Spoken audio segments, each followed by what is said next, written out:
आजही आमचा भारत हा विकसित, जरी आम्ही चंद्रावर यान पाठवलं असलं तरी आमचा देश अजून विकसित झालेला नाहीये. भ्रष्टाचार, भ्रष्ट विचार या दोन्हीचाही आपण त्या ठिकाणी प्राणपणाने विरोध केला पाहिजे. काहींना पंचतारांकित सुविधा तर इतरांना मात्र पुरेसं त्या ठिकाणी अन्नसुद्धा मिळत नाही. भारताच्या इतिहासामध्ये आपण जर पाहिलं तर 1000 वर्षामध्ये 800 वर्ष आपण परकीयांच्या गुलामगिरीमध्ये होतो.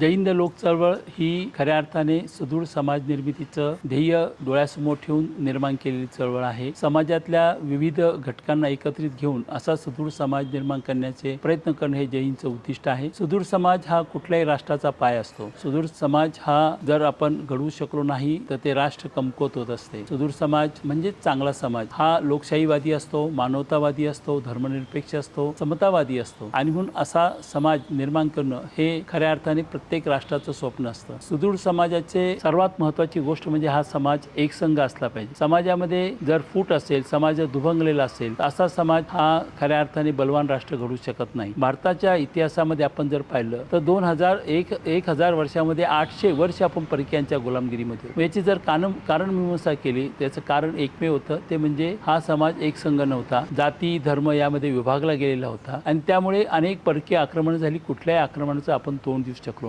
आज देखील काही प्रवृत्ती या समाजाला जाती धर्माच्या नावावर दुभंगण्याचा प्रयत्न करत असतात आणि म्हणून एक संघ समाज हा सुदूर समाजाच्या दृष्टीने अत्यंत महत्त्वाचा असतो. दुसरं महत्त्वाचं म्हणजे आपल्या देशामध्ये विविध जाती धर्माचे लोक राहतात, विविध भाषा बोलणारे लोक राहतात. एक विविधता ही आपल्या देशाचं खऱ्या अर्थाने वैशिष्ट्य आहे आणि म्हणून या सर्वांमध्ये एक सुसंवाद असणं, परस्पर सुसंवाद असणं, विश्वास असणं हे खूप महत्त्वाचं असतं. मतभेद निर्माण होऊ शकतात परंतु आपण हे मतभेद चर्चेद्वारे आणि सामंजस्याने सोडवले पाहिजे. तर असा समाज निश्चितपणे हे एक सुदृढ समाज निर्माण करू शकतो. असा सुदृढ समाज निर्माण करणं हे जैनचं उद्दिष्ट आहे आणि त्या दृष्टिकोनातून आपण त्या ठिकाणी सातत्याने युवक कार्यकर्त्यांना प्रशिक्षित करून त्यांच्या माध्यमातून एक नैतिक मूल्याधिष्ठित अशा प्रकारचा सुदृढ समाज निर्माण करणं आपल्यापुढे आव्हान आहे. हे सर्व करत असताना काही राष्ट्रीय मूल्ये आणि काही सामाजिक मूल्ये हा समाज सुदृढ करण्यासाठी खूप महत्त्वाचे ठरतात. त्यामध्ये सर्वात महत्त्वाचं म्हणजे समता. जर समाजामध्ये मोठ्या प्रमाणावर आर्थिक विषमता असेल तर असा समाज हा सुदृढ असू शकत नाही. काहींना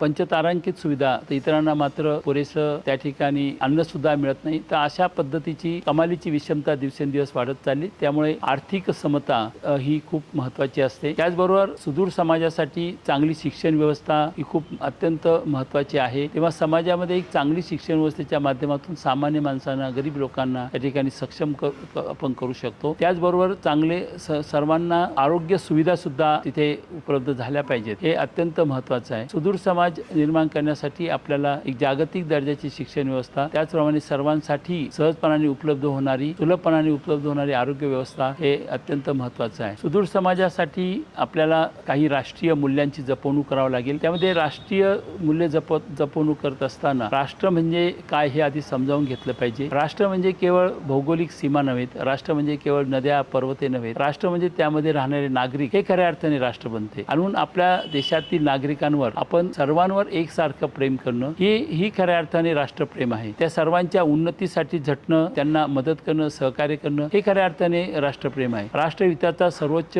विचार करणं हे खऱ्या अर्थाने राष्ट्रप्रेम आहे. आणि म्हणून मी प्रथम भारतीय आहे आणि शेवटी देखील भारतीय आहे ही भावना प्रत्येकाच्या मनामध्ये निर्माण होणं खूप गरजेचं आहे. त्यामुळे आपला धर्म, आपली जात ही आपल्या घरापुरतं मर्यादित असतं. जेव्हा आपण समाजात येतो तेव्हा आपण केवळ भारतीय म्हणूनच एकत्रित आलेलो असतो आणि म्हणून आपल्याला या राष्ट्रीय मूल्यांची जपवणूक करणं, ते वृद्धिंगत करणं हे सुदृढ समाजाच्या दृष्टीने अत्यंत महत्त्वाचं असतं. याचबरोबर काही सामाजिक मूल्य सुद्धा खूप महत्त्वाचे असते. त्यामध्ये सर्वात महत्त्वाचं म्हणजे बांधिलकी, आपल्या राष्ट्राशी बांधिलकी, आपल्या राष्ट्र बांधवांशी बांधिलकी, त्याचप्रमाणे समाजातल्या विशेषतः दुर्बल घटकांच्या प्रश्नांशी बांधिलकी. आपण त्या ठिकाणी जो समाज मानतो तो खऱ्या अर्थाने सुदृढ समाज या ठिकाणी असतो. समाजामध्ये प्रामाणिकपणा हा खूप महत्त्वाचा असतो. आपण कुठलेही काम करत असू, आपण सरकारी नोकरी करत असू, आपण खाजगी नोकरी करत असू, आपण व्यवसाय करत असू किंवा अन्य काही करत असू, आपल्यामध्ये प्रामाणिकपणा असला पाहिजे. भ्रष्टाचार, भ्रष्ट विचार या दोन्हीचाही आपण त्या ठिकाणी प्राणपणाने विरोध केला पाहिजे. त्याला कधीही समर्थन आपण देता कामा नये. ज्यावेळेस आपण प्रगत राष्ट्रांकडे बघतो, कारण आजही आमचा भारत हा विकसित, जरी आम्ही चंद्रावर यान पाठवलं असलं तरी आमचा देश अजून विकसित झालेला नाहीये. गरिबी असेल, आजारांचं प्रमाण असेल, या अनेक गोष्टींमध्ये आम्ही जगाच्या पातळीवर खूप पाठीमागे आहोत आणि म्हणून आपल्याला जर प्रगत राष्ट्रांबरोबर जायचं असेल तर आपल्याला प्रगत राष्ट्र ही प्रगत कशी झाली याचा विचार करावा लागेल. प्रगत राष्ट्रामध्ये अनेक सामाजिक चळवळी निर्माण झाल्या, त्याच्या माध्यमातून नागरिकांच्या मनावर राष्ट्रप्रेम बिंबवण्यात आलं. त्याचबरोबर प्रगत राष्ट्रांमध्ये जी सामाजिक मूल्य आहे, ज्यामध्ये